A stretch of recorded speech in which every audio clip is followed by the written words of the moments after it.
आजकल विमला जी और उनके पति सुरेश जी अपने बेटे बहू के घर आए हुए हैं।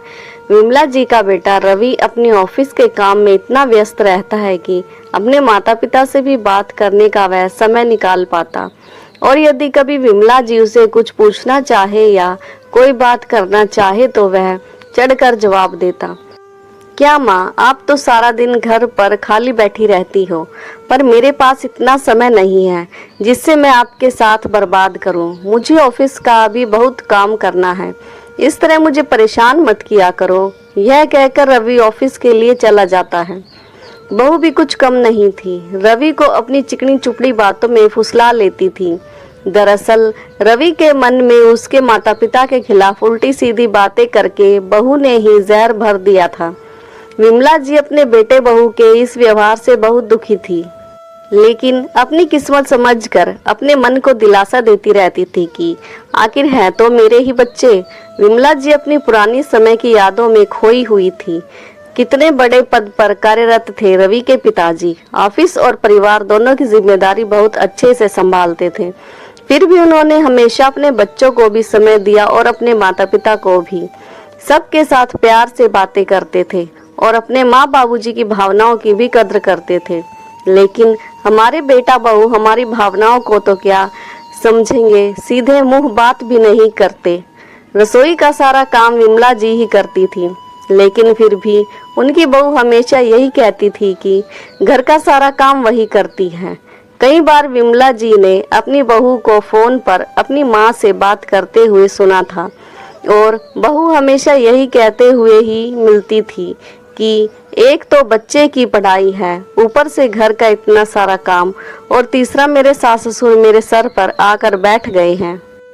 इतना भी नहीं समझते कि बेचारी अकेली जान क्या क्या करेगी।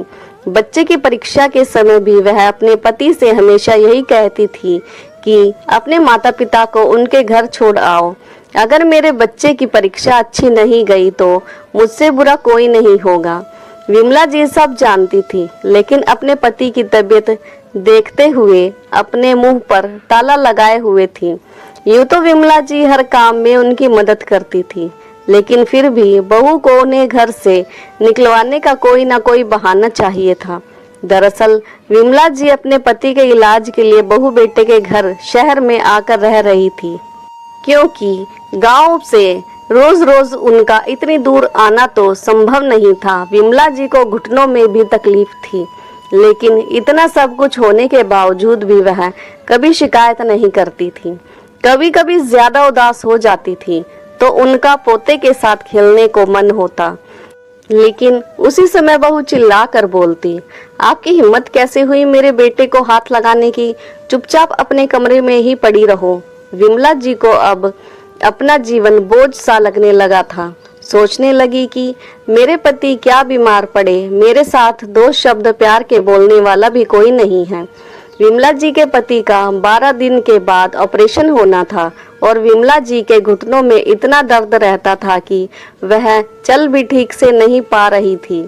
आज रविवार था तो बेटा भी घर पर ही था, इसलिए विमला जी ने बेटे को कहा कि मुझे अस्पताल तक छोड़ दो, तुम्हारे पिताजी की रिपोर्ट दिखानी है। लेकिन उनके बेटे ने साफ इनकार कर दिया। क्या माँ, एक रविवार की ही तो छुट्टी मिलती है, इसमें भी तुम परेशान करने लग जाती हो। रिक्शा करके चले जाना, अस्पताल पास में ही तो है। यह बोलते हुए रवि अपने कमरे में वापस चला गया और जाकर लेट गया। जैसे विमला जी दरवाजे की तरफ बढ़ रही थी, इतने में बहू की आवाज आई, अजी सुनते हो, मुझे गाड़ी से मार्केट छोड़ दो, बहुत तेज धूप है, मुझे कुछ शॉपिंग करनी है। रवि ने अंदर से आवाज लगाई, ठीक है, तुम तैयार हो जाओ। यह देखकर विमला जी भरी आंखें लिए बाहर निकल गई और रिक्शा ढूंढने लगी। उनके घुटनों में भी तेज दर्द हो रहा था और वह लंगड़ा लंगड़ा कर चल रही थी, तो पीछे से ही एक रिक्शा वाला आकर रुका और बोला, माँ जी, लगता है आपकी टांगों में तकलीफ है, चलिए मैं आपको छोड़ देता हूँ। विमला जी उसका धन्यवाद करते हुए रिक्शा में बैठ गई और मन ही मन में दुआएं देने लगी। अस्पताल पहुंचकर जब उसने रिक्शा वाले को पैसे देने चाहे तो रिक्शा वाला बोला, माँ जी, इतनी धूप में आप पैदल दोबारा कैसे जाएंगी? आप होकर आइए, मैं आपके लिए यहीं खड़ा हूँ। आपको वापस भी छोड़ दूंगा। रिक्शा वाले के प्यार भरे 2 शब्दों से विमला जी का हृदय गदगद हो गया। जब तक विमला जी के पति ठीक ठाक थे तब तक मजाल है कोई उनके ऊपर उंगली भी उठा ले, परंतु जब से उनका एक्सीडेंट हुआ है तब से बेचारे एकदम लाचार और बेबस हो गए हैं। इन 3 महीनों में ही न जाने कितनी बार विमला जी ने अपने बेटे बहू से खरी खोटी सुनी ली। हालांकि इलाज तो सुरेश जी के रिटायरमेंट के पैसों से ही चल रहा था, लेकिन फिर भी उन पर एहसान जताया जा रहा था। एक दिन विमला जी के पास उनके पति सुरेश जी के घनिष्ठ दोस्त राम मोहन जी का फोन आया कि वह शाम को सुरेश जी से मिलने आ रहे हैं। विमला जी बहुत खुश हुई कि चलो रवि के पापा का भी थोड़ा सा दिल बहल जाएगा। रवि को बोली, तुम्हारे पापा के मित्र आ रहे हैं तो थोड़ा नाश्ते का इंतजाम करवा देना, जो भी खर्चा होगा अपने पापा जी के पैसों से काट लेना। उनका नाम सुनते ही सुरेश जी के दिल में कई नई ऊर्जा सी दौड़ गई, लेकिन बहू ने कुछ भी बनाने से साफ इनकार कर दिया। विमला जी ने जैसे तैसे लंगड़ाते हुए सब काम किया। शाम को जब उनके दोस्त मिलने आए तो सुरेश जी बहुत खुश हुए। वह अपनी पत्नी विमला जी और बहू से उन्हें मिलवाने लगे। रवि से मिलकर उनके दोस्त बोले, बरखुदार, आज तुम जो भी हो अपने माता पिता की वजह से ही हो। तुम्हारी माता जी ने तो तुम्हारी परवरिश में कोई कमी नहीं छोड़ी, सारा काम संभालते हुए भी कभी उफ तक नहीं की। इतना सब करना आसान नहीं होता। अब तुम्हारी बारी है इन्हें सुख देने की। अपने माता पिता का हमेशा सम्मान करना, उन्हें कभी दुख मत देना और उनकी सेवा हमेशा दिल से करना। वह अभी बातें कर ही रहे थे कि इतने में बहू उनकी बात काटते हुए बोली, लेकिन यह कोई अनोखे माँ बाप नहीं है जिन्होंने अपने बच्चों को पाला है। उन्होंने कुछ अलग नहीं किया। हर कोई अपनी औलाद के लिए इतना काम तो करता ही है। जी अंकल जी, रिया बिल्कुल ठीक बोल रही है और वैसे भी हम अपनी तरफ से पूरी कोशिश कर रहे हैं अपने माँ बाप को खुश रखने की। हमने उनकी सेवा में कोई कमी नहीं छोड़ी। अपने बेटे बहू की जली कटी बातें सुनकर विमला जी की आंखों में आंसू आ गए। वह सबके सामने अपने आप को कमजोर साबित नहीं करना चाहती थी, इसलिए अपने पल्लू से आंसू पोंछ डाले और मेहमानों से बोली, वैसे तो रवि हमारा बहुत ख्याल रखता है, बहुत अच्छा बेटा है और हमें किसी चीज की कमी नहीं होने देता। इतने में रवि भटकते हुए बोला, माँ प्लीज मेरे सामने तो अच्छा बनने का नाटक मत करो। आपने ही इन लोगों को बोला होगा मुझे यह सब कहने के लिए और अब भोली बन रही हो। बेटे रवि के मुंह से ऐसी कठोर शब्द सुनकर विमला जी की आंखें आंसुओं से भर गई। बिस्तर पर पड़े हुए सुरेश जी को जैसे बहुत बड़ा धक्का लगा और वह लेटे लेटे ही बोल पड़े, जिस बेटे को पाला पोसा इस पर वही आज अपनी माँ पिताजी की परवरिश पर सवाल कर रहा है और वह भी अपनी पत्नी के सामने। अरे तुम्हारी पत्नी ने तो तुम्हें मोह जाल में बांध लिया है, जिसके कारण तुम्हें कोई और नजर ही नहीं आता। उधर रवि की बातें सुनकर रिया खुश हो गई, जैसे उसे कोई खजाना मिल गया हो। आखिर वह जो चाहती थी वही हो रहा था। दरअसल रिया ने चिकनी चुपड़ी बातें करके रवि को अपने जाल में फंसा लिया था। अब तो रवि रिया की हर बात का कायल था। एक दिन रवि जब ऑफिस से लौटा तो उसे अपनी तबीयत कुछ ठीक नहीं लगी। रिया ने जब चेक किया तो देखा कि रवि को बुखार था। उसका बदन भी बहुत बुरी तरह से जल रहा था। रिया ने जानबूझकर माँ पिताजी को कुछ न बताया और सारी रात रवि की सेवा करने का ढोंग करती रही। सुबह जब माँ को पता चला तो रवि के पास जाकर पूछने लगी, बेटा तूने बताया नहीं तेरी तबीयत खराब है। अगर पता होता तो मैं काढ़ा बना देती, एकदम से ठीक हो जाता। इतने रवि उन पर तंज कसते हुए बोला, आप तो रात को घोड़े बेचकर सो गए थे, आपको क्या पता कि मेरा बदन कितना दर्द कर रहा था।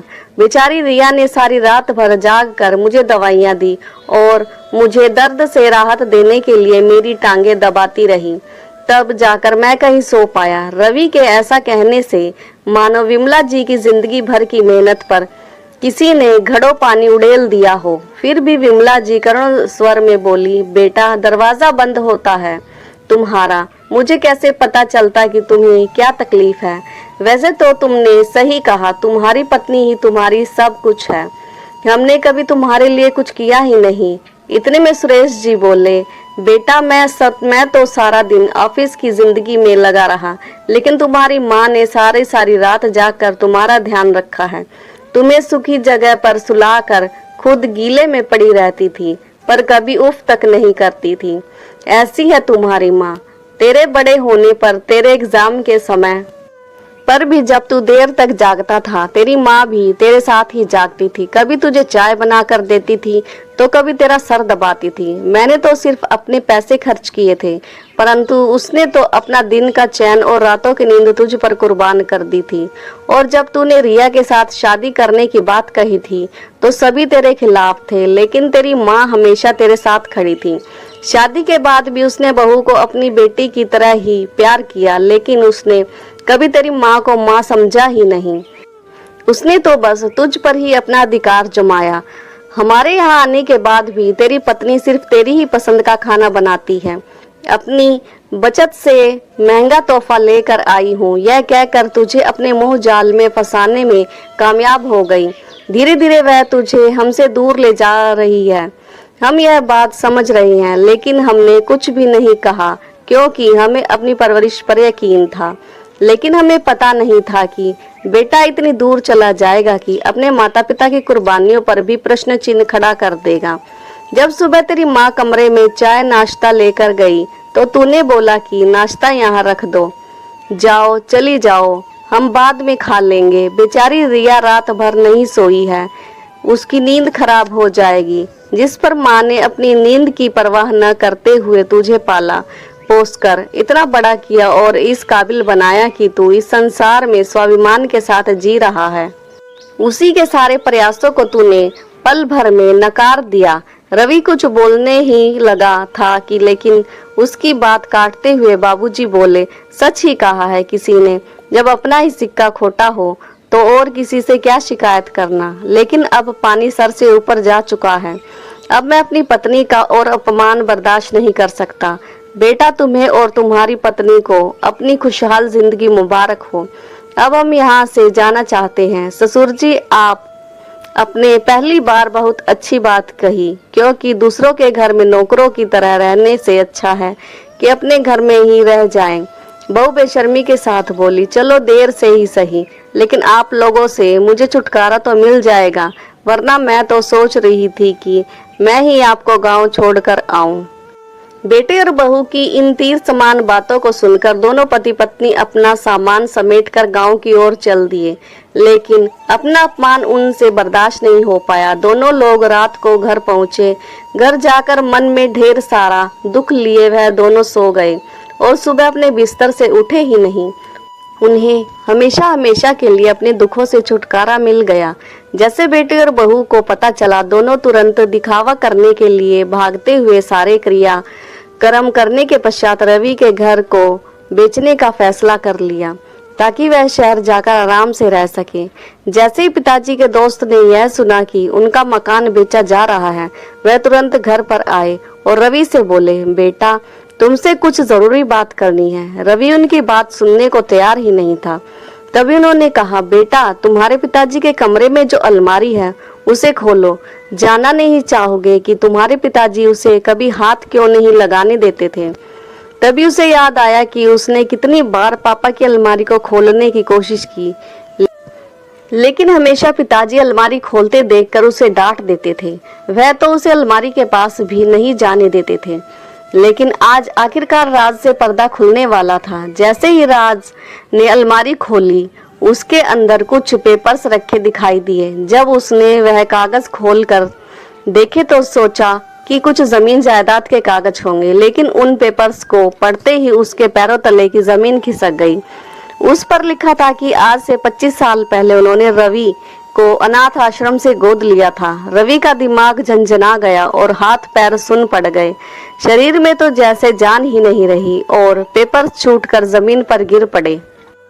रवि की ऐसी हालत देखकर जब रिया ने पेपर उठाकर पढ़े तो वह भी हक्की बक्की रह गई। पिताजी ने अपनी सारी जायदाद और गहने रवि और उसकी पत्नी के नाम कर दिए थे।